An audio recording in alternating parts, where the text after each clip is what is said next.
graça, paz e alegria. Em muitas comunidades cristãs, nós podemos ter mensagens com o tema que eu tenho para este momento: as 7 palavras de Jesus na cruz. Sinceramente, eu não me lembro de ter ouvido alguém pessoalmente alguém falando a respeito desse tema, nem mesmo me lembro de ter falado sobre as 7 palavras da cruz juntas em uma única mensagem. Não me lembro de eu ter falado e não me lembro de ter ouvido alguém falando.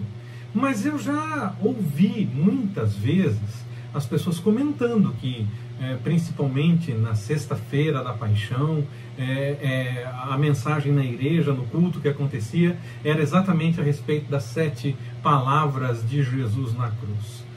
Eu já vi também que há livros, acompanho as postagens das pessoas em redes sociais há alguns anos, e sempre por essa época aparece alguém comentando a respeito das 7 palavras de Jesus na cruz. Então, eu não fiz uma pesquisa também, mas eu acredito que haja vídeos, inclusive em sites específicos de mensagens por vídeos e afins, que tenham essa mensagem já ministrada por alguém, as 7 palavras de Jesus na cruz. E eu sinto neste dia uma inquietação muito grande para falar exatamente nessa linha, juntar as 7 palavras de Jesus na cruz e fazer uma única mensagem. E eu não tenho a preocupação de que a ordem que eu vou apresentar seja a ordem exata em que as palavras foram ditas. Eu apenas vou colocar as palavras que estão registradas nos evangelhos, e eu acredito que essa ordem que está definida seja a mais tranquila para desenvolver o raciocínio, o pensamento. Mas eu não estou preocupado que seja exatamente essa a ordem que aconteceu de fato. Mas muitos adotam, inclusive, essa mesma sequência. Vamos começar então com a primeira palavra de Jesus na cruz. Nós começamos com: Pai, perdoai-lhes, porque eles não sabem o que fazem. Está lá em Lucas, no capítulo 23, versículo 34. Jesus está intercedendo a favor daquelas pessoas que estavam participando daquele momento que trazia tanta angústia, tanta dor e tanto sofrimento para ele mesmo. Ele era o alvo de tudo aquilo e ele estava pedindo para que essas pessoas que estavam fazendo aquilo fossem perdoadas. Era plano do Pai que tudo aquilo acontecesse. Era necessário que aquelas coisas se desenvolvessem da forma como se desenvolveram, mas as pessoas, elas se movimentaram politicamente, usaram como muleta a questão da fé e uma interpretação a respeito da palavra do Senhor, e agiram na direção da condenação de Jesus, criando uma culpa que na verdade não existia. Eles queriam explicar naquele momento a condenação de Jesus com uma culpa que na verdade não existia. Mas no fim, eles não sabiam o que estavam fazendo. Eles estavam fazendo de fato o plano do Pai, que estava sendo executado na vida de Jesus. Muitas vezes na história da humanidade, nós vemos uma realidade muito parecida. O ser humano acredita que está fazendo certo. Fundamenta em questões de bem-estar social, ou até mesmo em questões de fé, para trazer uma explicação da decisão de cancelar alguém, um termo que é falado muito nos nossos dias e que parece que é uma coisa atual, mas não é tão atual assim, porque isso acontecia na Cova dos Leões, no Coliseu e em tantas outras arenas, na fogueira, na forca, na guilhotina, na injeção letal, ou apenas, como tem acontecido mais nos últimos tempos, com uma movimentação de postagens em rede social. Então essa tão falada atualmente cultura do cancelamento é uma realidade que vem com o ser humano há muito mais tempo do que se imagina. Não há nada de novo debaixo do céu. Talvez mude a forma como acontece, mas a essência é a mesma ideia. E quantas vezes as pessoas fizeram algo nessa direção, não apenas por questões de enfrentamentos e tentando acabar com a outra pessoa simplesmente, mas porque acreditavam que realmente estavam agindo na direção de um propósito correto. Mas elas estavam erradas quando faziam aquelas coisas. Inventaram apenas desculpas e fizeram de fato algo que estava errado. Foi assim no caso de Jesus. Era plano do Pai que tudo acontecesse, mas a forma como as pessoas fizeram para que aquilo acontecesse diante dos olhos humanos foi a forma errada. Inventaram histórias, inventaram situações, ou pensaram até estar fazendo o certo do ponto de vista da fé, mas na verdade era um movimento mesquinho, humano apenas. Eles pensavam que tinham sim um motivo para fazer tudo aquilo, mas na verdade eles não sabiam o que faziam. E no fim, eles estavam cumprindo a vontade do Pai, que era Jesus passar por tudo aquilo para que pudesse salvar, inclusive, as pessoas que estavam agindo na direção do que estavam fazendo, envolvendo questões políticas, sociais, de fé e essa coisa toda. Como escravos do pecado, em qualquer situação, não apenas nessa ou em algumas que possamos pensar em relação aos outros, mas em situações que nós mesmos podemos viver, nós corremos o risco, sim, de ir pelo mesmo caminho. Nós até acreditamos que há uma certa razão, que seja outra, uma razão qualquer, para que aquilo seja feito, mas na verdade, por causa do pecado, nós não sabemos a razão por que tudo aquilo está acontecendo. Nós apenas fazemos. Nós temos a impressão de que estamos fazendo a coisa certa, mas na verdade estamos indo por um caminho completamente equivocado. Jesus morreu na cruz para que nós pudéssemos ser livres dessa prisão que o pecado nos acomete, nos condiciona, nos coloca nessa prisão. Jesus morreu para que nós fôssemos libertos dessa prisão que o pecado é para nós. Por isso, ele não intercede então apenas por aquelas pessoas que viveram aqueles acontecimentos e estavam agindo diretamente, participando daquele ato histórico com relação à vida dele. Sim, principalmente por essas pessoas, porque elas estavam ali e estavam agindo, mas até estavam fazendo sem saber por que estavam fazendo. Na verdade era para salvar elas próprias, mas elas achavam que estavam condenando um culpado, ou tentando fazer parecer que estavam condenando um culpado. Jesus intercede principalmente por aquelas pessoas, é claro, mas ele intercede também, de certa forma, por cada pessoa ao longo da história. Ele intercede por mim, intercede por você. Pode ter certeza disso, porque ele faz isso porque nós também somos escravos do pecado. Nós também caminhamos pelo caminho errado e achamos que estamos fazendo coisas corretas e no fim estamos fazendo apenas a nossa vontade, tentando transformá-la em vontade do Senhor. Então, cada vez que nós agimos como escravos do pecado e nos afastamos do Senhor, é como se o Senhor, que intercede por nós, estivesse dizendo: perdoa, ele não sabe o que faz. Vamos colocar em ordem essa vida, vamos buscar a forma de salvar essa vida. Nós muitas vezes nos preocupamos com a questão da condenação, mas o Senhor Jesus veio trazer a boa nova de que nele há salvação. Naquela situação que envolvia Jesus na cruz, havia cidadãos de bem que militavam na política, que estavam agindo com base na fé, ou mesmo havia a polícia, digamos assim, os guardas do Império Romano, que estavam, aquela polícia daqueles dias, que estavam participando daquele momento. Eram pessoas assim que estavam participando disso. Pessoas que estariam acima de qualquer suspeita e que seriam boas pessoas, que até então viam as coisas erradas que os outros faziam e tentavam ajudar para colocar tudo em ordem. Às vezes só queriam fazer as coisas de acordo com a sua própria vontade.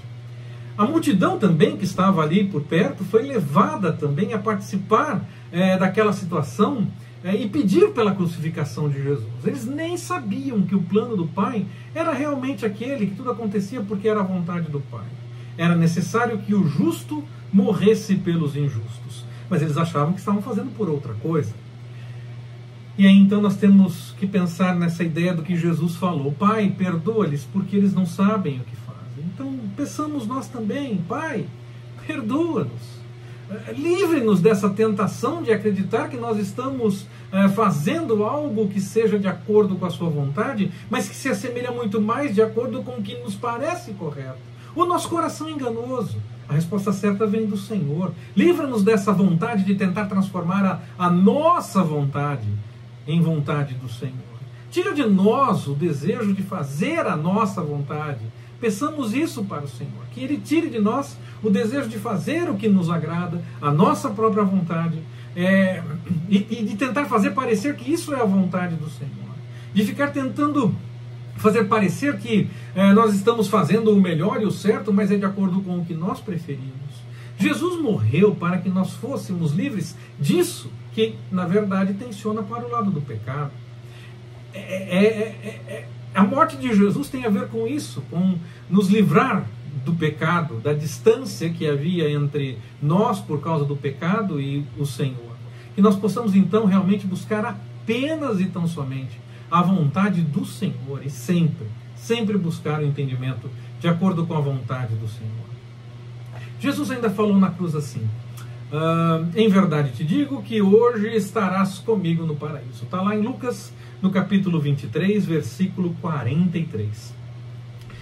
Desprezado, preso, torturado por mentiras, seguindo o plano do Pai, mesmo que estivesse sentindo na pele toda aquela agonia, Jesus, ele ainda teve que suportar injúria estando na cruz. Não apenas a injúria da cruz em si, mas foi injuriado estando na cruz. Falaram coisas com relação a ele, contra ele, questionando a sua posição enquanto ele estava na cruz. E até mesmo aqueles que estavam crucificados ali junto com ele, se colocaram nessa posição de ficar fazendo chacota com Jesus naquele momento. Bom, é possível que houvesse até mais de 2 crucificados ali com Jesus. Pode ser que não fossem apenas 2, como nós imaginamos muitas vezes. Ser contado entre os salteadores não quer dizer necessariamente que ele estava no meio de 2 apenas. Um grupo e ele poderia estar no meio. Como também pode ser que ele estivesse apenas no meio de 2 e só houvesse mais outros 2 crucificados. Na verdade, esse não é o ponto principal, mas eu gosto de falar dessas coisas porque há relatos nos evangelhos que falam que estavam injuriando, que os crucificados também estavam injuriando Jesus, e não fala de nenhum bandido arrependido. Outros evangelhos não falam disso, e falam que havia mais de um injuriando. Os que estavam ali crucificados com ele também estavam falando coisas contra ele. E só Lucas fala a respeito desse que confronta um que estaria injuriando Jesus, estando na mesma condição de crucificado. Então nós podemos ter mais de 2, e houve um que saiu falando com Jesus dessa forma, e aí Jesus respondeu para ele que ele estaria no paraíso com ele naquele dia mesmo. Ou pode ser que nós tivéssemos outros tantos, ou pode ser que nós tivéssemos apenas 2. Esse não é o ponto principal. O ponto principal é que havia salteadores e que Jesus foi contado entre eles, estava entre eles. Aquele que então repreendeu qualquer outro, um ou mais, que estava injuriando ou que estavam injuriando Jesus, esse que repreendeu, ele reconheceu que estava ali como culpado e que Jesus estava ali sem culpa. Eles que estavam junto eram pecadores, tinham feito coisas erradas, mas Jesus, ele reconheceu que não tinha feito algo errado. E aquele bandido que reconheceu que Jesus não tinha feito nada errado, mas que eles, os outros, sim, estavam ali naquela condição porque fizeram coisas erradas, ele reconheceu também que Jesus logo estaria no reino, pois ele pediu que Jesus se lembrasse dele ao estar lá nesse reino. Ele confessou com a boca o que ele, naquele momento, estava deixando claro que acreditava. Ele acreditou e confessou. Aleluia! Jesus estava ali para salvar aqueles que confessassem e acreditassem. Aquele que confessar com a boca e crer com o coração. Não é isso que o texto nos revela?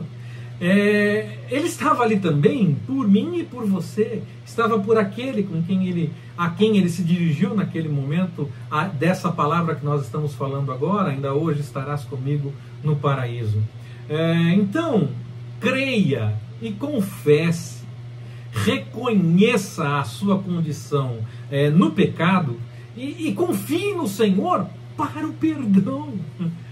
A boa nova do Evangelho, como eu já falei, ela se preocupa em anunciar que há salvação em Jesus. Nós nos preocupamos muito com a condenação. Ela está posta. Mas o que Jesus veio nos apresentar, e Jesus passou por tudo o que passou, para que pudesse então nos mostrar que há condição de mudar, da condenação para a salvação, quando a pessoa crer e confessar que ele é o Cristo. Vamos para a terceira palavra de Jesus na cruz. Mulher, eis aí o teu filho. Eis aí tua mãe. Quando eu cito as palavras de Jesus e cito os textos bíblicos como esse, que está lá no Evangelho de João, no capítulo 19, versículos 26 e 27, eu, claro, só cito as palavras que Jesus disse nesse momento. Os versículos têm outras palavras, tem mais texto, mas eu estou citando apenas as palavras de Jesus. Elas estão nesses dois versículos que tem mais texto dentro deles, mas eu cito apenas, quando falo do endereço do versículo onde está a palavra de Jesus, eu estou citando apenas o que Jesus disse. Eu não estou citando o versículo completo. Então, mulher, eis aí teu filho, eis aí a tua mãe, está lá no Evangelho de João, capítulo 19, versículos 26 e 27. Bom, aqui é importante pontuar que, pessoalmente, eu entendo sim que José e Maria tiveram outros filhos depois de Jesus. O texto bíblico alerta que José não conheceu Maria até o nascimento de Jesus. Se ele não tivesse conhecido nunca, o texto diria nunca conheceu. O texto não diz isso. O texto diz que até Jesus nascer ele não a conheceu. Então, depois ele teve outros filhos e filhas José teve outros filhos e filhas com Maria. Pelo menos eu entendo dessa forma. Eu vejo isso no texto bíblico. Fala de irmãos e irmãs. E até mesmo em outros textos, além dos evangelhos, também nós encontramos em outros textos do Novo Testamento a confirmações de que Jesus teve sim outros irmãos. Bom, há quem entenda que não. E essas pessoas que entendem que Jesus não teve outros irmãos filhos de José e Maria, até tentam sustentar que nesse momento Jesus estava entregando Maria a João, porque ela não teria ninguém para cuidar dela depois que Jesus estivesse morto, porque nesse momento, acredita-se, José já estaria morto, porque ele não é citado mais nos textos bíblicos, então ele estaria morto, e sem Jesus, numa sociedade patriarcal, Maria estaria sem ninguém para cuidar dela, e por isso então ele entrega Maria para o discípulo João. Algumas pessoas acreditam nisso, entendem dessa forma. Eu não entendo dessa forma. Eu entendo que havia sim outros irmãos e irmãs e que nesse momento é uma situação específica. Eu não quero ofender ninguém com a forma como eu penso. No entanto, eu tenho que apresentar a forma como eu entendo o que o texto bíblico revela. Eu não entendo que são filhos apenas de José, que veio de outro casamento, nem que são apenas primos, mas eu entendo que são filhos de José e Maria, sim, esses irmãos de Jesus.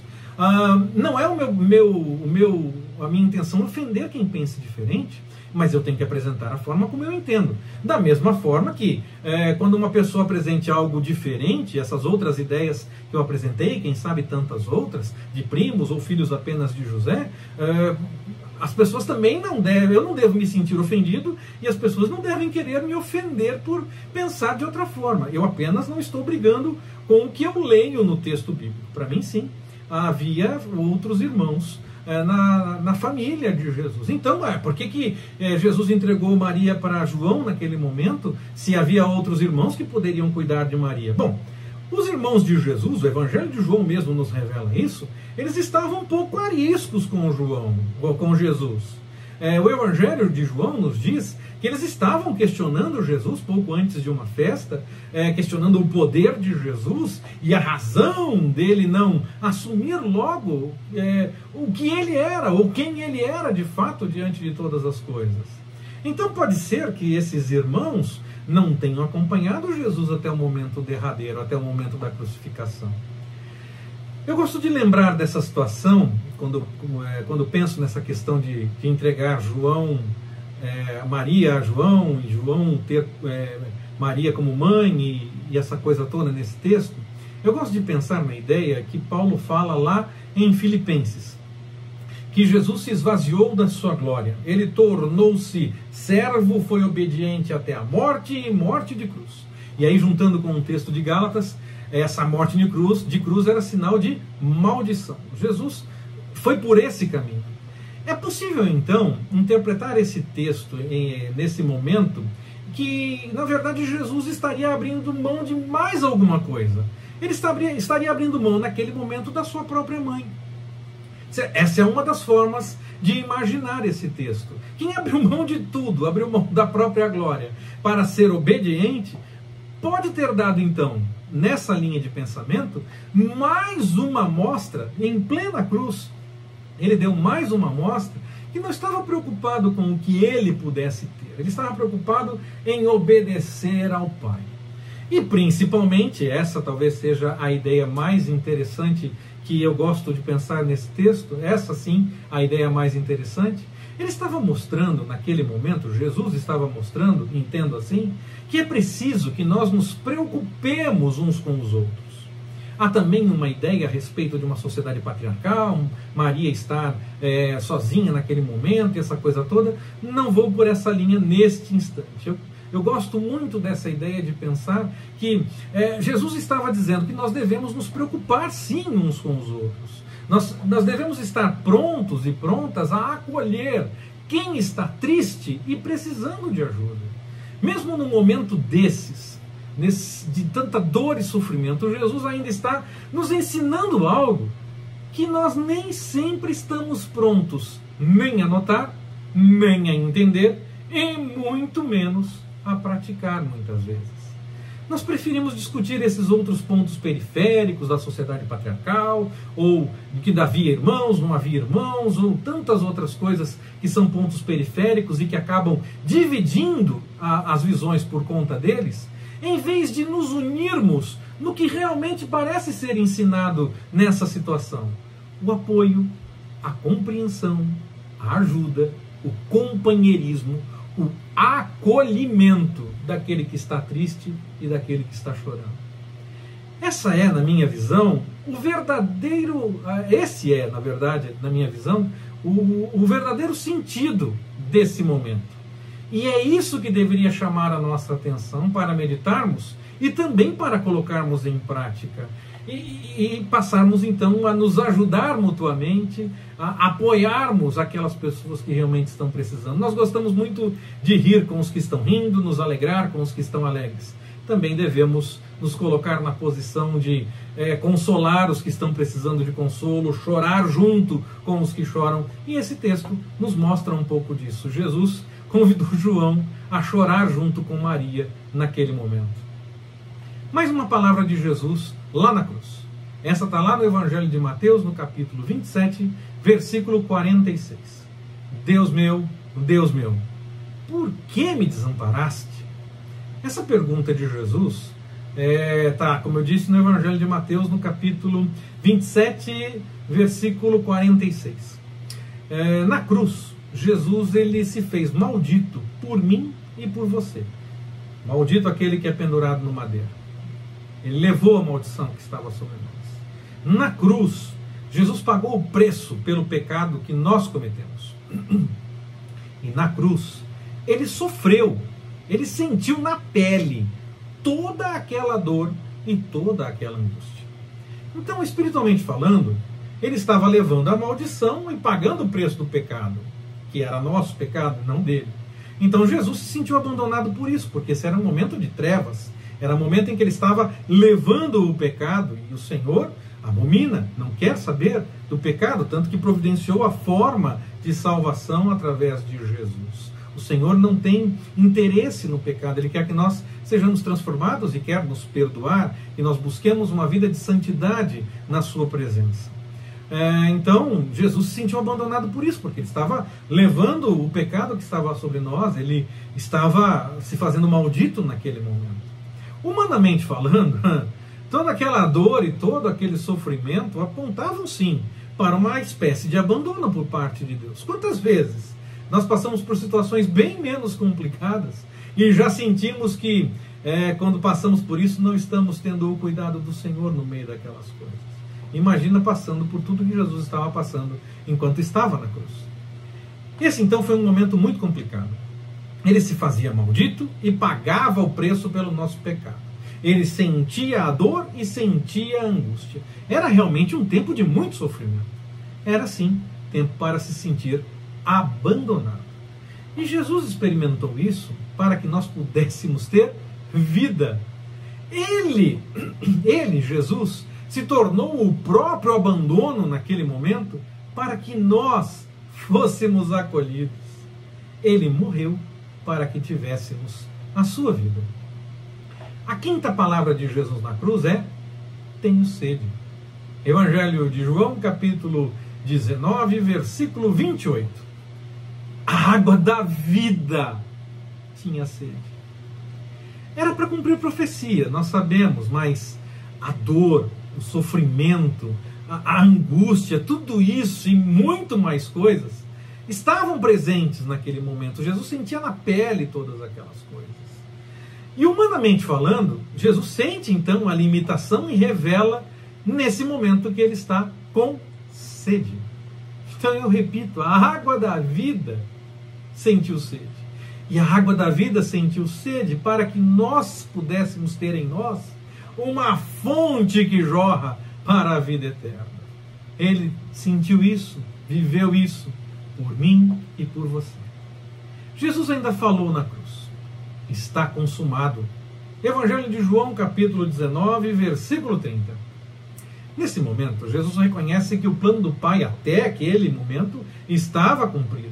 As profecias que apontavam para até aquele momento estavam cumpridas. Jesus encarnou, pregou, curou, anunciou o ano aceitável do Senhor, deixou claro que havia uma boa nova de salvação e chamou as pessoas para viverem de forma diferente em relação ao próximo e principalmente em relação a Deus.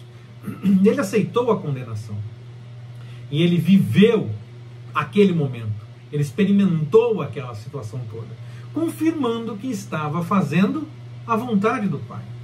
Fez tudo o que fez, aceitou tudo o que aceitou, para que nós pudéssemos ter a esperança de redenção. E cumpriu tudo. Tudo que foi anunciado, Jesus cumpriu. Estava consumado. A sétima e última palavra de Jesus na cruz é: Pai, nas tuas mãos eu entrego o meu espírito. Lucas capítulo 23, versículo 46. Jesus cumpriu tudo o que estava definido até aquele momento, o que apontava para aquele momento. Era tempo de se entregar completamente de forma definitiva. Era necessário experimentar a morte. Era preciso passar por isso no nosso lugar. O sinal de Jonas, que nós aguardamos para o domingo, ainda estava por se cumprir. Mas o caminho para que isso acontecesse era a morte, e a morte na cruz. Por mais que as pessoas tenham acreditado que estavam se livrando de Jesus e que elas tinham poder para condená-lo e fazer tudo aquilo que fizeram com ele, Jesus é quem se entregou e fez isso até o último instante. Ele aceitou o plano do Pai e ele morreu a nossa morte para que nós pudéssemos viver a sua. Muitos gostam da expressão: é sexta-feira, mas o domingo vem aí. Tem até livro com esse título. Para nós, ela é uma realidade. Mas os discípulos, eles ainda estavam confusos e atordoados com tudo aquilo. Eles estavam vivendo a experiência da dor e da angústia naquele momento, da separação. Para eles, não haveria domingo, não pelo menos da forma como nós entendemos o domingo da ressurreição. Claro, o domingo chegaria porque seria o dia que se aproximava. De qualquer forma, chegaria o domingo, a não ser que o Senhor colocasse o ponto final na história antes, o que não aconteceu. Era necessário cumprir ainda alguma coisa. E ainda segue-se necessário esperar a vontade do Senhor ser cumprida, e está se cumprindo cada coisa que o Senhor tem um intento de cumprir. Mas para os discípulos naquele momento, o domingo que ia chegar era o dia da semana, e não a experiência que nós temos aguardando a ressurreição. Então a expressão é sexta-feira, mas o domingo vem aí, é uma expressão que fala muito com a gente, porque nós já vivemos a experiência do depois. Mas os discípulos estavam muito confusos naquele momento. Eles ainda estavam misturando muito as coisas. Então eu gosto sim da expressão é sexta-feira, mas o domingo vem aí. Mas eu igualmente gosto de pensar no que foi viver aquele momento, viver aqueles dias, viver aquela angústia, viver a dor e a tristeza, porque aquilo apontou para a vitória. Foi dessa loucura que parecia derrota que nós vimos a vitória. Claro, hoje nós lembramos o dia em que iniciou esse momento de dor e de tristeza, esse processo de dor e de tristeza. Nós aguardamos sim o domingo da ressurreição, mas hoje nós lembramos do dia em que houve todo esse tormento e toda essa tristeza, toda essa angústia que Jesus passou por mim e por você. Então, a dor mostrou muito mais do que aquele momento apenas poderia mostrar. Da dor, da tristeza, da entrega, da morte, de tudo isso e de mais algumas coisas, o Senhor nos providenciou vida. O que parecia derrota e morte foi vitória e vida. Por isso é loucura para aqueles que creem. Para as pessoas que não creem, as pessoas não conseguem entender como é que o que parece derrota e morte, na verdade, é vitória e vida. Nós sabemos então que o domingo vem aí. As profecias continuaram ali a se cumprir e confirmaram todas as coisas até esse momento. Mas para que esse dia maravilhoso do domingo chegasse, foi necessário passar pela cruz. Nós gostamos muito da vitória, quem não gosta? Mas nós não gostamos de pensar muito durante o tempo da luta. Mas para ter vitória é necessário que haja luta.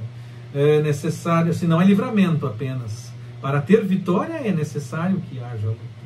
Jesus lutou e se entregou para que nós pudéssemos ter essa vitória nele.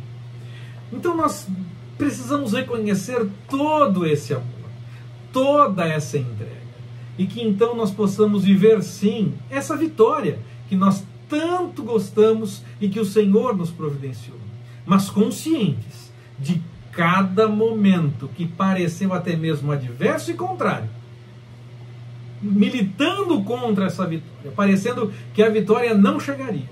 Lembremos também desses momentos, porque são esses momentos que nos preparam a vitória para nós. Os momentos da luta, e nós lembramos destas palavras de Jesus na cruz, e lembramos então de todo o sofrimento de Jesus durante o tempo em que ele esteve na cruz, ou até mesmo antes, toda a tortura, todo o momento em que ele sofreu de fato na carne e sentiu toda a dor.